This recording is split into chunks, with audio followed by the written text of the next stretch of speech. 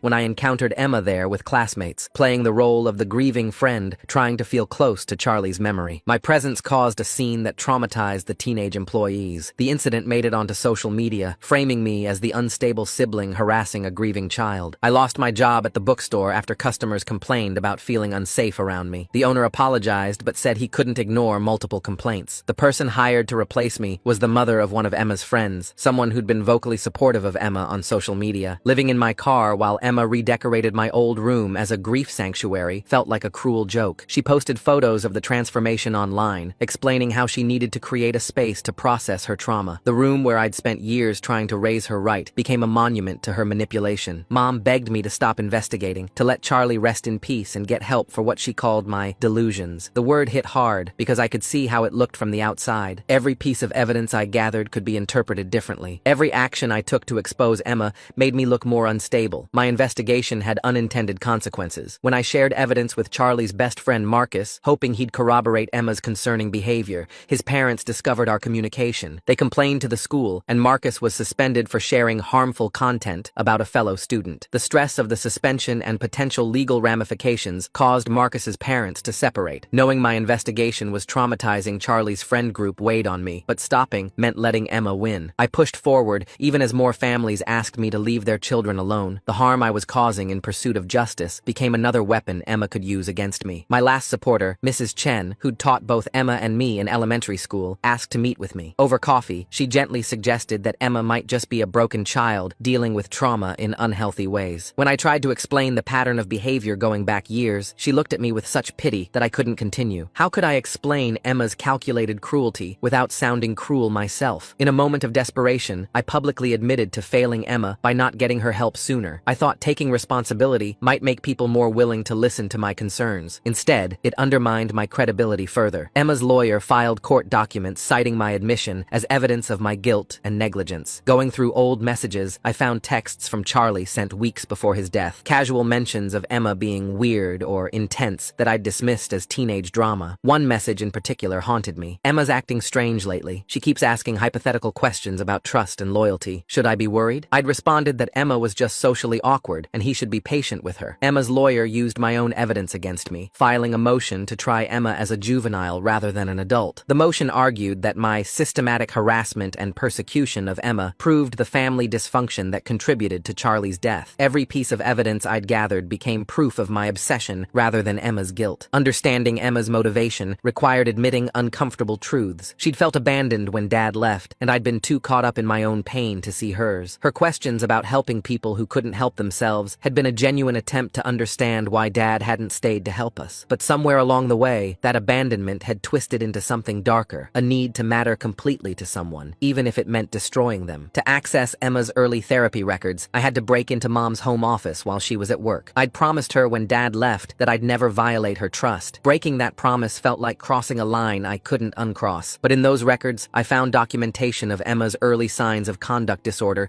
that predated Dad's leaving. Fighting Emma required becoming calculating and cold, everything she'd accused me of being. I had to think 3 steps ahead, anticipate her moves, use people's emotions against them. I hated who I was becoming, but it was the only way to hit her at her own game. I manipulated the trust of Emma's only remaining friend, Sarah, to access Emma's current journal. Sarah thought she was helping me understand Emma's grief. The betrayal of using an innocent girl's compassion felt like poison in my veins, but the journal contained crucial evidence about Emma's premeditation. Small victories felt hollow. When I proved Emma had lied about her whereabouts the week before Charlie's death, it didn't bring satisfaction, especially when Emma broke down in court about how much she missed Charlie, and I found myself crying too. We stood at his locker after the hearing, both of us grieving in our own twisted ways, her for the loss of her experiment, me for the boy I'd failed to save. Emma's counter-accusation gained traction among those who couldn't reconcile the sweet girl they knew with the monster I described. She claimed I'd groomed her into violence through years of true crime documentaries and discussions about abnormal psychology. The fact that I'd bought those books about conduct disorders became evidence of my obsession with making Emma into something she wasn't. Everything hinged on Mrs. Perth agreeing to testify about the hamster incident. She'd moved out of state after leaving the support group, and tracking her down took weeks. When I finally reached her, she was reluctant. Her husband had taken a job with a company that contracted with the hospital where Mom worked. Testifying could jeopardize his position. I used my past relationship with one of Emma's classmates, a boy I'd tutored in math, to pressure his mother into providing information. When she refused, I reminded her how I'd helped her son for free when they couldn't afford a tutor. The look of disgust on her face when she realized I was leveraging past kindness made me sick. Her son later asked me why I wouldn't help Emma the way I'd helped him. Mom's hospital colleagues chose sides based on shift politics and union dynamics rather than truth. The night shift supported Mom and Emma, while day shift workers who'd known me longer quietly expressed doubts. But expressing doubts and testifying were different things. Most chose silence. The prosecutor explained that without physical evidence, convicting a 14-year-old would be nearly impossible. Juries sympathized with children, especially those who appeared vulnerable and remorseful like Emma. Character evidence and circumstances weren't enough. We needed proof of premeditation that couldn't be explained away. Charlie's mother became my strongest ally, using her grief support group connections to find others who'd noticed Emma's concerning behavior. She reached out to Charlie's youth pastor, his teachers, his gaming friends. She called in every favor, pushed every connection, driven by a mother's need for justice. One support group member had security camera footage from a nearby park where Emma and Charlie had met several times. The footage quality was poor, but it showed Emma practicing something with a plastic bag weeks before Charlie's death. The woman who provided it couldn't testify due to her immigration status, but the footage was something. The footage revealed something heartbreaking. Charlie had known Emma was dangerous. In one video, he could be seen stepping back when she moved too close, keeping physical distance while still engaging with her. He'd been documenting her behavior in his own way, taking screenshots of concerning messages, saving voice recordings of their conversations. He'd known and come anyway, thinking he could help her. Charlie's hidden phone backup, stored in a cloud account his parents didn't know about, contained the evidence we needed. Weeks of messages where Emma had tested boundaries, asked increasingly disturbing questions, and expressed frustration when Charlie showed empathy for others. But it also showed Charlie's responses, patient, kind, desperately trying to guide her toward normal human connection. The backup revealed Charlie's final days spent in fear, but determined to save Emma from herself. His last journal entry, written the morning he died, said he believed everyone deserved a chance at redemption. He thought if he could just show Emma what real friendship looked like, she might change. He'd chosen to risk himself for someone he saw as lost rather than evil. Realizing Charlie's true intentions changed my approach. He hadn't been a naive victim, but a knowing sacrifice. He died trying to save my sister, and honoring his memory meant fighting not just for punishment, but for the treatment he'd believed Emma needed. Emma's overconfidence finally created the opening we needed. In her court-ordered therapy journal, she wrote about her practice sessions with the hamster and cat, describing them as necessary steps in understanding mortality. She'd been so certain the journal was confidential that she'd admitted to years of preparation. Her therapist was legally required to submit it as evidence of potential harm to others. When I presented the evidence in court, I felt no satisfaction. Emma realized she'd been recorded and documented far more than she'd known. The moment she understood she'd lost control of the narrative, her mask slipped. For just a second, everyone in the courtroom saw what I'd always seen, the calculating coldness behind the performance. The pattern became undeniable. The hamster, the cat, then Charlie. Each death more sophisticated than the last. Each victim chosen for specific qualities. The hamster for its vulnerability, the cat for its trust, Charlie for his empathy. Emma had been practicing not just unaliving, but the performance that came after. Both sides prepared for the final juvenile court hearing. Emma's lawyer argued for mental health treatment rather than incarceration. My lawyer pushed for the maximum sentence allowed for a juvenile. The community divided sharply, with some calling for compassion for a troubled child and others demanding justice for Charlie. The courtroom packed with classmates, teachers, and both families forced to sit in proximity. The seating chart itself showed the community's division. Emma's supporters on one side, Charlie's on the other, with a few uncertain souls in the middle. I sat directly behind the prosecutor, where Emma could see me throughout the proceedings. During a break in testimony, I noticed Emma unconsciously rubbing her thumb and finger together, the same motion used to hold a plastic bag closed. She caught me watching and immediately stopped, but I'd seen other tells throughout the trial. The way she tilted her head when lying, the slight smile when she thought she'd scored a point. The jury hadn't noticed these details, focused instead on her tears and trembling voice. Truth emerged through careful presentation of evidence. Charlie's journal entries, Emma's therapy admissions, the security footage, text messages showing escalation. Each piece built on the last, creating a picture that even Emma's performance couldn't obscure. Mrs. Perth finally agreed to testify despite her husband's job concerns. She sat in the witness chair, clutching a cross necklace, and told the court she'd prayed about her decision. She couldn't lie about a dead child, she said. She described finding the hamster in Emma's backpack, the injection marks, the detailed notes about its stress responses. Just interjecting here, this is requested reads. Please subscribe for more content like this. Emma's lawyer tried to discredit her, but her quiet dignity and obvious reluctance to testify made her credible. The security footage from the park proved pivotal. Frame-by-frame analysis showed Emma practicing with plastic bags weeks before Charlie's death. She'd timed herself, adjusted her grip, tested different approaches. The prosecutor presented it methodically, letting the images speak for themselves. Emma's lawyer objected repeatedly, but the judge allowed it. Charlie's journal entries painted an increasingly disturbing picture. He'd documented Emma's questions about death, her fascination with control, her tests of his loyalty. One entry from 3 days before his death described how she'd asked him to hold his breath until he passed out to prove he trusted her. He'd refused, noting her disappointment. The tech teacher who authenticated Charlie's phone backup testified reluctantly. He confirmed the metadata showed no tampering, though he emphasized the collection method raised privacy concerns. Emma's lawyer seized on this, but the judge ruled the evidence admissible given the circumstances. During Emma's psychiatric evaluation results presentation, the court-appointed psychologist detailed severe attachment disorder stemming from Dad's abandonment. She explained how Emma's inability to form healthy connections had morphed into a need for absolute control. The evaluation revealed Emma genuinely believed relationships required complete submission, viewing Charlie's death as his failure to prove devotion. Emma's therapy journal became the prosecution's strongest evidence. Page after page documented her experiments with the hamster and cat, clinical observations about their stress responses, detailed plans for escalating to human subjects. She'd written about selecting Charlie specifically because of his empathy and eagerness to help others. The journal's most damning entry came from the week before Charlie's death. Emma had written about her frustration with his boundaries, how he kept refusing her tests, how she needed to find a way to make him understand what real trust meant. She'd drawn diagrams of the living room, marking camera angles and blind spots. When confronted with her own handwriting, Emma's composure cracked. She began rocking in her chair, insisting the journal entries were fiction, creative writing exercises for dealing with grief. But the dates preceded Charlie's death by months. The prosecutor highlighted entries from over a year ago describing her first experiments. Mrs. Perth's testimony proved devastating to Emma's defense. She described finding the hamster in Emma's backpack with clear injection marks, face, the detailed observation notes, Emma's lack of remorse when confronted. She explained how she'd initially doubted herself when the hamster appeared fine later, but now understood Emma must have substituted a healthy hamster. Emma's lawyer attempted damage control by arguing these were the actions of a disturbed child crying out for help. He presented Emma's academic achievements, her volunteer work, testimonials from teachers who'd never seen concerning behavior, but the evidence had shifted the narrative beyond recovery. Charlie's mother took the stand to deliver her victim impact statement. She described her son's compassion, his belief in redemption, his determination to help Emma despite his growing fear. She read from Charlie's final journal entry about choosing love over self-preservation. The courtroom fell silent as she explained she wanted Emma to receive treatment, honoring what Charlie would have wanted. The judge ordered a recess before final arguments. In the hallway, Emma approached me while her lawyer was distracted. She tilted her head in that familiar way, studying my exhausted face. Her fingers moved subtly, spelling out words only I could see. Natural, selection, failed, test. Then she smiled and returned to her lawyer's side. During closing arguments, the prosecutor laid out the pattern of escalation, the premeditation, the calculated performance after Charlie's death. He emphasized that mental illness might explain but couldn't excuse unaliving. Emma needed secure treatment, not freedom to find new victims. Emma's lawyer made an impassioned plea for rehabilitation over punishment. He argued that Emma's actions stemmed from untreated trauma and abandonment. With proper treatment in a therapeutic facility, she could learn healthy relationships. Sending her to juvenile detention would only create a more dangerous adult. The judge took 3 days to deliberate. When we reconvened, the courtroom packed again with the same divided community. Emma sat perfectly still, hands folded, playing the part of the remorseful child one last time. But I caught her checking the exits, calculating distances. The verdict came down carefully balanced. The judge found sufficient evidence of premeditation, but acknowledged Emma's age and mental health issues. She sentenced Emma to secure psychiatric treatment until age 21, with regular evaluations for potential release. If treatment proved unsuccessful, she'd be transferred to adult facilities. Emma's reaction was subtle but telling. No tears, no breakdown, just a slight nod, as if the outcome matched her calculations. She turned to look at Mom, who sat crying quietly, and mouthed something that might have been sorry or might have been weak. The community's response split predictably. Charlie's supporters felt justice had been served, while Emma's defenders saw a child failed by the system. Graffiti appeared on our house within days. Some called us monsters, others victims. Mom had to take leave from work as the hospital dealt with the controversy. I met with Charlie's parents one final time before they moved away. They'd decided to start fresh somewhere without memories on every corner. Charlie's mother hugged me, whispering that she didn't blame me for Emma's actions. His father remained distant but civil. They were establishing a scholarship in Charlie's name for students studying psychology. Mom and I attempted reconciliation over stilted dinners at neutral restaurants. She'd aged years in months, her hair more gray than brown now. We talked about everything except Emma, the elephant always in the room. She mentioned considering selling the house but couldn't imagine starting over. The restraining order paperwork arrived 2 weeks after sentencing. When Emma turned 21, I'd need protection. The lawyer explained it was standard procedure for cases involving juvenile facilities. Sign here, initial there, except that my sister would always be a threat lurking in the future. My job search proved frustrating. Background checks revealed the case, and even sympathetic employers hesitated. The bookstore owner offered to write a recommendation, but we both knew my name was poison in our small town. I'd need to move, start fresh like Charlie's parents. Sarah, Emma's former friend, reached out through Instagram. She apologized for giving me Emma's journal, said she felt guilty for betraying Emma's trust, even knowing what Emma had done. I told her she'd helped save lives, but she blocked me immediately after. Another bridge burned in pursuit of justice. Mom's house stood empty most days while she worked longer shifts. I'd drive by sometimes, seeing Emma's bedroom window dark. The room she'd turned into her grief sanctuary now held evidence boxes and legal documents. Mom couldn't bring herself to change it back or clear it out. 6 months after the verdict, I received a letter forwarded through Emma's facility. Her handwriting hadn't changed, still precise and controlled. She wrote about her treatment progress, the skills she was learning, how she understood now that what she did was wrong. The therapist probably required the letter, but the last line was pure Emma. I'm becoming exactly who they want me to be. I burned the letter in the kitchen sink, watching her words turn to ash. Mom found me there an hour later, still staring at the charred remains. She didn't ask what I'd burned. We both knew Emma would always find ways to reach out, to remind us she was still there, still calculating. The scholarship committee invited me to Charlie's Memorial Fund first event. I declined, knowing my presence would overshadow Charlie's memory. His parents sent photos anyway, bright young faces eager to understand human psychology, to help troubled children. Charlie would have loved it. Moving day came with little fanfare. A studio apartment 3 states away, a customer service job that didn't require background checks, a chance to be anonymous. Mom helped me pack, both of us pretending this wasn't goodbye. We'd text, call, visit for holidays, but we both knew Emma stood between us even locked away. My new neighbors knew nothing nothing about Emma or Charlie. To them, I was just another 20-something starting over. The relief of anonymity felt like breathing again. No suspicious looks, no whispered conversations, no social media posts about the murderer's sibling. 3 years passed in careful peace. I built a quiet life, made surface-level friends, avoided anything that might reveal my past. Then the call came. Emma had made remarkable progress. The facility was recommending supervised release at 19 instead of 21. The board wanted family input. I submitted my statement opposing release without appearing in person. 2 weeks later, the board approved Emma's supervised transition to a group home. The restraining order meant she couldn't contact me, but I knew she'd find ways to track my life. Emma always found ways. Mom texted that Emma seemed different, genuinely changed. Therapy had given her tools to manage her impulses. She was studying for her GED, planning to pursue social work to help other troubled teens. Mom wanted to believe in redemption. I wanted to believe Charlie hadn't died for nothing. The news about Mr. Pinelli's new cat reached me through old neighborhood Facebook posts. Found dead in his garden, no clear cause. Could have been anything. Cats died naturally all the time. But the timing, just weeks after Emma's release, felt like a message only I would understand. I changed apartments again, updated security measures, varied my routines, maybe paranoid, maybe prudent. The restraining order was just paper. Emma had learned to play the system, to show them exactly what they wanted to see. She'd always been patient, calculating, willing to wait for the perfect moment. Life continued in this vigilant peace. Work, home, careful normalcy. I dated occasionally but never seriously, unable to explain the weight I carried. Friends remained distant acquaintances. Every unexpected knock, every unknown number, every figure that looked too long brought momentary panic. 5 years after Charlie's death, I stood at his grave for the first time since the funeral. Fresh flowers lay there already, a small card tucked beneath. I didn't need to read it to know who'd left them. Emma had always known how to send messages. I left my own flowers and drove away, checking mirrors more than necessary. The scholarship recipients thrived, going on to careers in psychology, social work, victim advocacy. Charlie's legacy lived through them, his belief in redemption creating ripples of positive change. Sometimes I wondered if Emma followed their progress too, studying what Charlie had wanted her to become. Mom retired early, moving to a coastal town where no one knew our history. We met for lunch when I could manage it, conversations still dancing around the permanent wound between us. She showed me photos of Emma's supervised activities, her volunteer work, her apparent transformation. I smiled and nodded, keeping my doubts silent. The final letter arrived on Charlie's death anniversary, forwarded through 3 addresses, despite the restraining order. Emma's handwriting remained unchanged. She wrote about understanding natural selection differently now, how Charlie had evolved past physical survival to something higher. She was studying his example, learning what he'd tried to teach. She signed it, "Your loving sister, always watching over you." I kept that letter as evidence, just in case. Emma had learned to hide better, to perform more convincingly, to wait longer. But she was still Emma, still testing, still selecting. Charlie's death had taught her patience, not empathy. The system had taught her to mimic recovery, not achieve it. Some nights I dreamed of Charlie, always trying to save someone who couldn't be saved. He'd known the danger and chosen love anyway. His sacrifice had revealed Emma's nature to the world, protecting future victims even as it cost his life. That knowledge brought cold comfort, but comfort nonetheless. I built my life in the shadow of that history, forever vigilant, forever separate. Emma served her time and played her part, but we both knew the truth. She'd evolved into something more dangerous, a predator who understood the system, who could perform redemption while planning her next selection. The restraining order would expire eventually. Emma had always been patient, but I'd evolved too, learned to protect myself, to trust my instincts, to maintain boundaries even when it meant isolation. Charlie's death had taught me that some people couldn't be saved, only contained. Emma was contained for now, performing rehabilitation while I performed normal life. Both of us waiting, watching, knowing this dance would continue until one of us stopped breathing. The scholarship fund grew. Charlie's parents added donations from their new community. Young psychologists entered the field with his story as inspiration, determined to identify and help the next Emma before tragedy struck. His legacy became prevention, education, awareness, everything he'd wanted to give Emma, given instead to those who could receive it. I kept his photo in my wallet, a reminder of the price of misplaced faith and the power of documented truth. Emma might still be out there, might still be planning, but Charlie's evidence had stopped her once. His journal, his backup, his careful documentation had revealed what I alone had seen. In the end, he'd saved me even as I'd failed to save him. Life continued in this careful balance, work, vigilance, surface connections, always watching for signs of Emma's influence. She'd proven that evil could wear a child's face, speak in a sister's voice, hide behind tears and trauma, but she'd also proven that truth, persistently documented and courageously presented, could prevail. Charlie's scholarship recipients graduated, started practices, began identifying troubled children early. Each success felt like Charlie reaching through time, saving kids he'd never meet. Emma might have unalived him, but she couldn't unalive what he represented, the stubborn belief that understanding could prevent tragedy, that documentation documentation could reveal truth, that sacrifice could inspire change. I lived quietly in that legacy, forever marked by failure, but committed to honoring Charlie's memory through vigilance and truth. Emma remained out there, performing redemption while planning selection, but Charlie's evidence had exposed her once. If needed, it would again. Some dances never ended, just paused between movements, waiting for the music to resume. Thanks for reading this story with me. What a wild ride from start to finish. Comment, we don't care if you're first, if you made it to the end. Just kidding. Love you guys, peace.